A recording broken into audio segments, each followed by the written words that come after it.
Hello ಡಿಯೋಸ್. ಇನ್ನೂ ಯಾರೆಲ್ಲ ನನ್ನ ಚಾನಲ್ನ ಸಬ್ಸ್ಕ್ರೈಬ್ ಮಾಡಿಲ್ಲ ಹೋಗಿ ಸಬ್ಸ್ಕ್ರೈಬ್ ಮಾಡಿಕೊಂಡು ವಿಡಿಯೋನ ನೋಡಿ. ಬನ್ನಿ ಕಥೆನ ಶುರು ಮಾಡೋಣ. ಎಪಿಸೋಡ್ 1, ಬಣ್ಣದ ಗೆಜ್ಜೆ. ಗೆಜ್ಜೆಪುರದ ಪರಿಚಯ. ಪ್ರತಿಯೊಂದು ಹಳ್ಳಿಯು, ಊರು, ಪಟ್ಟಣ ಎಲ್ಲ ಕೂಡ ತಮ್ಮದೇ ಆದ ಆಚಾರ ವಿಚಾರಗಳನ್ನು ಒಳಗೊಂಡಿದೆ. ಅಂತೆ ಗೆಜ್ಜೆಪುರ ಎಂಬ ಹಳ್ಳಿ ಕೂಡ ಒಂದು ಸುಂದರವಾದ ಹಲವಾರು ಸೊಗಡಿನ ಆಚಾರ ವಿಚಾರಗಳಲ್ಲೊಂದು. ಹಳ್ಳಿಗಳಲ್ಲಿ ಈಗಲೂ ಕೂಡ ಹಲವಾರು ಆಚಾರಗಳು ಚಾಲ್ತಿಯಲ್ಲಿವೆ. ಗೆಜ್ಜೆಪುರವು ಮುಕ್ತ ಮನಸ್ಸುಗಳ ತವರೂರಾಗಿದ್ದು ಪ್ರತಿಯೊಂದು ಆಚಾರಗಳು ಅರ್ಥಪೂರ್ಣವಾಗಿರುವಂತೆ ಪ್ರತಿನಿಧಿಸುತ್ತದೆ. ನನ್ನ ನೆಚ್ಚಿನ ಕೇಳುಗರೆ, ನನ್ನ ಮೊದಲ ಬಣ್ಣದ ಗೆಜ್ಜೆ ಎಂಬ ಪ್ರೇಮ ಕಥೆಯನ್ನು ಪ್ರಕಟಿಸ್ತಾ ಇದ್ದೀನಿ ಇವತ್ತಿಂದ. ಈ ಕಥೆಯು ನಿಮಗೆ ಮನೋರಂಜನೆ ನೀಡುತ್ತೆ ಅಂತ ನಾನು ಭಾವಿಸ್ತಾ ಇದ್ದೀನಿ. ಹೇಗಿರುತ್ತೆ ಅಂತ ಕೇಳಿ ನನಗೆ ಕಮೆಂಟ್ ಮಾಡಿ. ಗೆಜ್ಜೆಪುರದಲ್ಲಿನ ವಿಶ್ವಣ್ಣ ಮತ್ತು ಸಾವಿತ್ರಮ್ಮನ ಒಬ್ಬಳೆ ಮುದ್ದಿನ ಮಗಳೇ ನಮ್ಮ ಈ ಕಥೆಯ ನಾಯಕಿ ಪ್ರಣತಿ. ಚಿಕ್ಕ ವಯಸ್ಸಿನಿಂದಲೇ ಅಪ್ಪ ಅಮ್ಮನ ಮುದ್ದಿನ ಮಗಳಾಗಿ ಬೆಳೆದು ಆಚಾರ ವಿಚಾರ ಏನು ಅಂತ ಗೊತ್ತಿದ್ರೂ ಅರ್ಥವಾಗದ ಮೈನರ್ ಹುಡುಗಿ. ಸೂಕ್ಷ್ಮ ಸ್ವಭಾವ, ಅಷ್ಟೇ ನಾಜೂಕು ಬುದ್ಧಿವಂತ ಹುಡುಗಿ. ಮಾತು ಮಾತ್ರ ಪಟಾಕಿ ಬಂಗಾರದಂಥ ಗುಣ ಇದ್ದವಳು. ಪ್ರಣತಿ ಒಂದಿನ ಅಮ್ಮ ಸಾವಿತ್ರಿಯ ಜೊತೆ ದೇವಸ್ಥಾನಕ್ಕೆ ಬಂದಿದ್ಲು. ದೇವರಿಗೆ ಕೈ ಮುಗಿದು ನಿಂತಾಗ ಅಲ್ಲಿನ ಅರ್ಚಕರು, ಓ ಏನಮ್ಮ ಪ್ರಣತಿ ಅಮ್ಮನ ಜೊತೆ ಇವತ್ತು ದೇವಸ್ಥಾನಕ್ಕೆ ಬಂದುಬಿಟ್ಟಿದ್ಯಾ, ಎಲ್ಲಿ ನಿನ್ನ ತುಂಟ ಗ್ಯಾಂಗ್ಗಳು, ನಿನ್ನ ಜೊತೆ ಅವರಿದ್ರೇ ಲಕ್ಷಣ ನೋಡು ಅಂತ ನಗ್ತಾರೆ. ಹೌದು ಅರ್ಚಕ್ರೆ, ನಾನಿವತ್ತು ಅಮ್ಮನ ಜೊತೆ ಬಂದಿದ್ದೀನಿ, ನನ್ನ ಗ್ಯಾಂಗ್ ಎಲ್ಲೋ ಹೋಗಿರಬೇಕು ಅಂದ್ಲು ಪ್ರಣತಿ. ಸಾವಿತ್ರಮ್ಮ ಇನ್ನು ಎಷ್ಟು ದಿನ ಅಂತ ಆಟ ಆಡ್ಕೊಂಡಿರ್ತಾಳೆ ಅರ್ಚಕ್ರೆ, ಆ ಮಕ್ಕಳು ಸ್ಕೂಲ್ಗೆ ಅಂತ ಹೋಗಲೇಬೇಕಲ್ಲ, ಎಲ್ಲೋ ಹೋಗಿರ್ತವೆ, ಇವಳೇನು ಚಿಕ್ಕವಳ ಹೇಳಿ. ಸಾವಿತ್ರಮ್ಮ, ನೀವು ಯಾಕೆ ತಲೆ ಕೆಡಿಸ್ಕೊಳ್ತೀರಾ, ಪ್ರಣತಿ ಇನ್ನೂ ಚಿಕ್ಕವಳು ಅಲ್ವಾ, ಬೆಳೀತಾ ಬೆಳೀತಾ ಸರಿ ಹೋಗುತ್ತೆ. ಅವಳ ಮೇಲೆ ಅವಳ ಸಂಸಾರದ ಹೊರ ಬಿದ್ದಾಗಲೇ ಅಲ್ವೇ ಜವಾಬ್ದಾರಿ ಏನು ಅಂತ ಅರ್ಥ ಆಗೋದು.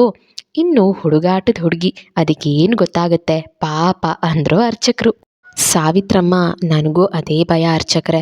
ಅಂದಹಾಗೆ ದೇವಸ್ಥಾನದಲ್ಲಿ ಗೆಜ್ಜೆ ಪೂಜೆ ನಡೀತಿದ್ಯಂತೆ, ಯಾರ್ದು ಅಂದರು. ಹೌದು ಸಾವಿತ್ರಮ್ಮ, ಅದೇ ಆ ಮೂಲೆ ಮನೆ ಗೌರಮ್ಮ ಇದ್ದಾರಲ್ಲ, ಅವಳು ಎರಡನೇ ಮಗಳು ಪುಟ್ಟಲಕ್ಷ್ಮಿ, ಅವಳದೇ ಗೆಜ್ಜೆ ಪೂಜೆ ನಡೀತಾ ಇರೋದು. ಅವಳ ಹಣೆ ಬರಹ ಏನಿದೆ ಅಂತ ಅಮ್ಮನವರೇ ತೀರ್ಮಾನ ಮಾಡ್ತಾಳೆ ಬಿಡಮ್ಮ ಅಂದರು ಅರ್ಚಕರು. ಸಾವಿತ್ರಮ್ಮ ಬೇಸರದಲ್ಲಿ, ಸರಿ ಅರ್ಚಕ್ರೆ, ನಾನೇನು ಬರ್ತೀನಿ ಅಂತ ಪೂಜೆದ ಬುಟ್ಟಿ ತಗೊಂಡು ಬಾ ಪ್ರಣತಿ ಅಂತ ಪ್ರಣತಿನ ಕರ್ಕೊಂಡು ಅಲ್ಲಿಂದ ಹೋಗ್ತಾ ಇದ್ರು. ಹೋಗ್ತಾ ದೇವಸ್ಥಾನದ ಹಿಂಬದಿಯಲ್ಲಿ ಗೆಜ್ಜೆ ಪೂಜೆಗೆ ಪುಟ್ಟಲಕ್ಷ್ಮಿಯನ್ನು ರೆಡಿ ಮಾಡ್ತಾ ಇರೋದನ್ನು ಸಾವಿತ್ರಮ್ಮ ನೋಡಿ ಬೇಸರದಲ್ಲಿ ಪ್ರಣತಿನ ಅಲ್ಲಿಂದ ಎಳ್ಕೊಂಡು ಹೋಗ್ತಿದ್ರು.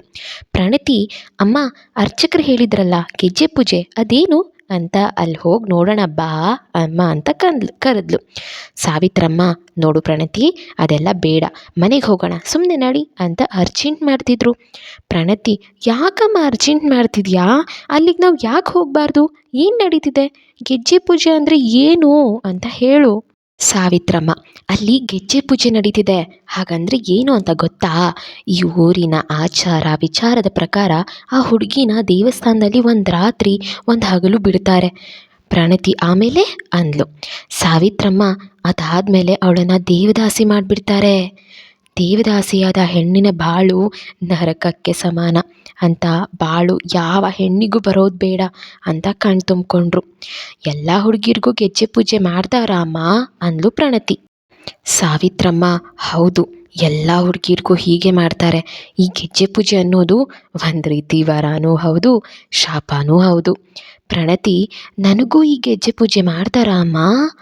ಸಾವಿತ್ರಮ್ಮ ಹಾಗಂದ ತಕ್ಷಣ ಪ್ರಣತಿ ಬಾಯಿ ಮುಚ್ಚಿಸಿ, ಇಲ್ಲ ಕಂದ, ನಿನಗೆ ಹಾಗೆಲ್ಲ ಏನೂ ಆಗಲ್ಲ, ಆ ತಾಯಿ ಇದ್ದಾಳೆ ಅಂತ ಗೋಪುರ ನೋಡಿ ಕೈ ಮುಗಿದ್ರು. ಯೋಚನೆ ಮಾಡಬೇಡ, ನಡಿ ಹೋಗೋಣ ಅಂದರು. ಪ್ರಣತಿ ಗೊಂದಲದಲ್ಲಿ, ಈ ಅಮ್ಮ ಯಾಕೇನು ಹೇಳಲ್ಲ, ಆ ಕಡೆನೇ ನೋಡ್ತಾ ಅವ್ರ ಹಿಂದೆ ಹೋಗ್ತಾ, ಅಮ್ಮ ನೀನು ಹೇಳಿದ್ದು ನನಗೇನೂ ಅರ್ಥ ಆಗಲಿಲ್ಲ, ಎಲ್ಲ ಹುಡುಗಿರನ್ನ ದೇವಸ್ಥಾನದಲ್ಲಿ ಯಾಕೆ ಬಿಡ್ತಾರೆ, ಯಾಕೆ ದೇವದಾಸಿ ಮಾಡ್ತಾರೆ, ಅಷ್ಟಕ್ಕೂ ದೇವದಾಸಿ ಅಂದರೆ ಏನಮ್ಮ ಅಂತ ನಾನ್ ಸ್ಟಾಪ್ನಲ್ಲಿ ಕ್ವೆಶನ್ ಕೇಳ್ತಾ ಇದ್ಲು. ಸಾವಿತ್ರಮ್ಮ, ನೋಡು ಪ್ರಣತಿ, ನಿನಗಿನ್ನೂ ಆ ವಯಸ್ಸು ಬಂದಿಲ್ಲ, ಅದನ್ನು ತಿಳ್ಕೊಳ್ಳೋ ವಯಸ್ಸು ನಿನ್ನದಲ್ಲ. ಸುಮ್ಮನೆ ಮನೆಗೆ ನಡಿ, ಅದನ್ನೆಲ್ಲ ತಿಳ್ಕೊಂಡು ನೀನು ಏನು ಮಾಡಬೇಕಾಗಿಲ್ಲ, ಸುಮ್ಮನೆ ನಡಿ, ಆ ಸಮಯ ಬಂದಾಗ ನಾನೇ ಹೇಳ್ತೀನಿ ಅಂತ ಗದರಿದ್ರು. ಈ ಕಡೆ ಅಂದಿನ ಬೆಂದಕಾಳೂರು ಎಂದು ಹೆಸರುವಾಸಿಯಾದ ಇಂದಿನ ಸಿಲಿಕಾನ್ ಸಿಟಿಯಲ್ಲಿ ಚಿಕ್ಕ ವಯಸ್ಸಿನಲ್ಲಿಯೇ ತನ್ನ ಬದುಕಿಗೆ ಬಣ್ಣಗಳಿಂದ ರಂಗು ತುಂಬಿದ ಮುಗ್ಧ ಮನಸ್ಸಿನ ಖಡಕ್ ಹುಡುಗ ಅಜಯ್. ಚಿಕ್ಕ ವಯಸ್ಸಿನಲ್ಲೇ ಪೇಂಟಿಂಗ್ ಬ್ರಷ್ ಹಿಡಿದವನು ಇಂದು ಒಬ್ಬ ಪ್ರತಿಷ್ಠಿತ national artist and best photographic ಆಗಿ ತನ್ನದೇ ಛಾಪು ಮೂಡಿಸಿದವನು. ಹುಟ್ಟಿ ಬೆಳೆದಿದ್ದೆಲ್ಲ ಬೆಂಗಳೂರಿನಲ್ಲಿಯೇ. ಅಪ್ಪ ಅಮ್ಮನ ಮುದ್ದಿನ ಮಗನಾದರೂ ತನ್ನ ಗೆಳೆಯರೊಟ್ಟಿಗೆ ಹೆಚ್ಚು ಹೆಚ್ಚು ಸಮಯ ಕಳೆಯುವುದು ಇವನು ಬಿಂದಾಸ್ ಹುಡುಗ. ತನ್ನ ಜೀವನವನ್ನೇ ಬಣ್ಣವಾಗಿಸ್ಕೊಂಡ ಇವನು ತನ್ನ 4 ಜನ ಸ್ನೇಹಿತರು ಅಂದರೆ ಪ್ರಾಣ ಕೊಡೋದಕ್ಕೂ ರೆಡಿ. ಸುಜಯ್, ಸೌರವ್, ಸಂಧ್ಯಾ ಆ್ಯಂಡ್ ಸಹನಾ ಇವರುಗಳು ಅಂದರೆ ಅಜಯ್ ಏನು ಬೇಕಾದ್ರೂ ಮಾಡುವಂಥ ಹುಡುಗ. ಅಜಯ್ ಪೇಂಟಿಂಗ್ ಮಾಡ್ತಾ ಕೂತಿದ್ದ. ಅಲ್ಲಿಗೆ ಅವನ ಫ್ರೆಂಡ್ಸ್ ಬರ್ತಾರೆ. ಸೌರವ್, ಲೋ ಅಜಯ್, ಇನ್ನೂ ಮುಗ್ದಿಲ್ವೇನೋ ನಿಂದು? ಈ ಪೇಂಟಿಂಗ್ಸ್ ಎಲ್ಲ ಮುಗಿಯೋದು ಯಾವಾಗ? ಇದನ್ನೆಲ್ಲ ಮ್ಯೂಸಿಯಂನಲ್ಲಿ ಸಬ್ಮಿಟ್ ಮಾಡೋದು ಯಾವಾಗ? ಸಹನಾ, ಹೇ ಇವನ್ ಕತೆ ಅಂತೂ ಯಾವಾಗಲೂ ಇಷ್ಟೇ ಕಣ್ರೋ, ಕೊನೆ ಕ್ಷಣದಲ್ಲಿ ಅರ್ಜೆಂಟ್ ಮಾಡೋದು. ಅಜಯ್, ಹೇ ಕೂಲ್ ಗಾಯ್ಸ್, ಇನ್ನೂ ಸ್ವಲ್ಪ ಅಷ್ಟೇ, ಫೈನಲ್ ಟಚ್ ಕೊಟ್ಟರೆ ಮುಗ್ದೋಯ್ತು, ಹೋಗ್ತಾ ಇರೋದೆ. All of you cool guys ಅಂದ. ಸುಜಯ್, ನೀನು ಕೂಲ್ ಅಂತ ಇದೆಯಪ್ಪ, ಆ ಸಂಧ್ಯಾ ನೋಡಿದ್ರೆ ಆಲ್ರೆಡಿ ಮ್ಯೂಸಿಯಂನಲ್ಲಿ ಇರ್ತಾಳೆ, ಈಗ 1000 ಸಲ ಕಾಲ್ ಮೇಲೆ ಕಾಲ್ ಮಾಡ್ತಾನೆ ಇದ್ದಾಳೆ, ಬಾರೋಲೋ. ಅಜಯ್, ವಾಟ್, ಸಂಧ್ಯಾ ಆಲ್ರೆಡಿ ಅಲ್ಲಿದ್ದಾಳ? ಓ ಗಾಡ್, ಮುಗಿತು ಹಾಗಾದರೆ ನನ್ನ ಕತೆ. ಕಾಮನ್ ಗಾಯ್ಸ್, ರನ್ ರನ್ ಅಂತ ಪೇಂಟಿಂಗ್ ತೊಗೊಂಡು ಓಡ್ತಾನೆ. ಮ್ಯೂಸಿಯಂ ಹತ್ರ ಓಡ್ ಬಂದರು. ಸಂಧ್ಯಾ ಹೊರಗಡೆ ವೆಯ್ಟ್ ಮಾಡ್ತಾ ಇದ್ಲು. ನೋಡಿ, ಇನ್ನೊಂದು ಸ್ವಲ್ಪ ಲೇಟಾಗಿ ಬರಬಾರ್ದಾ? ಸ್ವಲ್ಪ ಬೇಗ ಬಂದುಬಿಟ್ಟೆ ಅನ್ನಿಸ್ತಿಲ್ವ ನಿನಗೆ? ಕತ್ತೆ, ಎಷ್ಟೊತ್ತು ವೆಯ್ಟ್ ಮಾಡಬೇಕು ನಿನಗೋಸ್ಕರ? ಬೇಗ ಬರೋಕ್ಕೆ ಏನೋ ರೋಗ ನಿನಗೆ? ಅಜಯ್, ಓ ಸಾರಿ ಸಂಧ್ಯಾ, ಸಾರಿ, ಸ್ವಲ್ಪ ಲೇಟ್ ಆಯಿತು, ಪೇಂಟಿಂಗ್ ಕವರ್ ಆಗೋಕೆ ಫೈನಲ್ ಟಚ್ ಕೊಡ್ತಾ ಇದ್ದೆ, ಆಗೋಯ್ತು, ಪ್ಲೀಸ್ ಪ್ಲೀಸ್ ಬೇಜಾರು ಮಾಡ್ಕೋಬೇಡ ಅಂದ. ಸೌರವ್, ಅವಳು ಹೇಳಿದ್ರೆ ಮಾತ್ರ ಕಣೋ ನೀನು ಕೇಳೋದು, ಕೊಬ್ಬು ನಿನಗೆ ಅಂತ ಅಜಯ್ನ ಬೈದು, ಸಂಧ್ಯಾ ನಿನ್ನ ಆರ್ಟಿಕಲ್ ರೆಡಿ ಇದೆನಾ? ಆಮೇಲೆ ಇವನು ಅರ್ಜೆಂಟ್ ಮಾಡಿದ ಹಾಗೆ ನೀನು ಮಾಡಬೇಡ, ಮತ್ತೆ ನೀನು ತುಂಬ ಪರ್ಫೆಕ್ಟ್ ಅಂತ ಗೊತ್ತು, ಆದರೂ ಒಂದು ಸಲ ನೋಡ್ಕೊಬಿಡು. ಸಂಧ್ಯಾ, ಅದರಲ್ಲಿ ಏನೂ ಇಲ್ಲ ಸೌರವ್, ಇವನು ಪೇಂಟ್ ಮುಖಾಂತರ ಬರೆದಿರೋ ಹಾಡನ್ನ ನಾನು ಥಿಯರಿ ರೂಪದಲ್ಲಿ ಎಕ್ಸಿಕ್ಯೂಟ್ ಮಾಡ್ತೀನಿ, ಅದು ನಿನಗೂ ಗೊತ್ತಲ್ವಾ, ಸೊ ನಂದೇನು ಪ್ರಾಬ್ಲಮ್ ಇಲ್ಲಪ್ಪ, ಎಲ್ಲ ಈ ಕತ್ತೆದೇ ಎಡವಟ್ಟು ಅಂತ ಬೈತಾಳೆ. ಸಹನಾ, ಆಯ್ತಾಯ್ತು, ಟೈಮ್ ವೇಸ್ಟ್ ಮಾಡಬೇಡಿ, ಹೋಗಿ ಮೊದಲು ಸಬ್ಮಿಟ್ ಮಾಡಿ ಬನ್ನಿ ಅಂತ ಹೇಳಿದ್ಲು. ಸಂಧ್ಯಾ ಅಜಯ್ಗೆ ನಡೆಯೋ ಎಮ್ಮೆ, ಏನು ನೋಡ್ತಾ ಇದೆಯಾ ಅಂತ ತಲೆಗೆ ಮೊಟ್ಕಿ ಕರ್ಕೊಂಡು ಹೋದ್ಲು. ಅಜಯ್ ಹೋಗ್ತಾ, ಓಕೆ ಗಾಯ್ಸ್, ಸಂಜೆ ಸಿಗೋಣ, ಟೇಕ್ ಕೇರ್ ಅಂತ ಕೂಗ್ಕೊಂಡು ಹೋಗ್ತಾನೆ. ಸುಜಯ್, ಲೋ ಸೌರವ್, ಇವರಿಬ್ಬರನ್ನ ನೋಡಿದ್ರೆ ಬೆಸ್ಟ್ ಫ್ರೆಂಡ್ಸ್ ಅಂತ ನೋಡಿದವ್ರಿಗೆ ಅನಿಸುತ್ತಾ ಅಂತ್ಯಾ? ಒಂದೊಂದು ಸಲ ನನಗೆ ಇವರಿಬ್ಬರನ್ನ ನಡುವೆ ಸಮಥಿಂಗ್ ಇದೆ ಅನಿಸುತ್ತಪ್ಪ ಅಂತ ಸೌರವ್ ಹೆಗಲ ಮೇಲೆ ಕೈ ಇಟ್ಟು ಹೇಳ್ದ. ಸೌರವ್, ನಿನಗೆ ಯಾಕೋ ಇಂಥ ಅನುಮಾನ ಬಂತು? ಹಾಗೇನಾದರೂ ಇದ್ದಿದ್ರೆ ಅವರಿಬ್ಬರಲ್ಲಿ ಹೇಳ್ಕೊಳ್ತಾ ಇರಲಿಲ್ವಾ?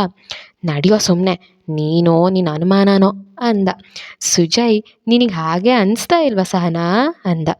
ಸಹನಾ, ನನ್ನ ಕರ್ಮ, ನಾನು ನಿನ್ನ ಲವ್ ಮಾಡಿದೆ ಅಂದರೆ ಅವ್ರು ಲವ್ ಮಾಡ್ತಾರೆ ಅಂತನಾ, ಮುಚ್ಕೊಂಡು ನಡಿ ಅಂದ್ಲು.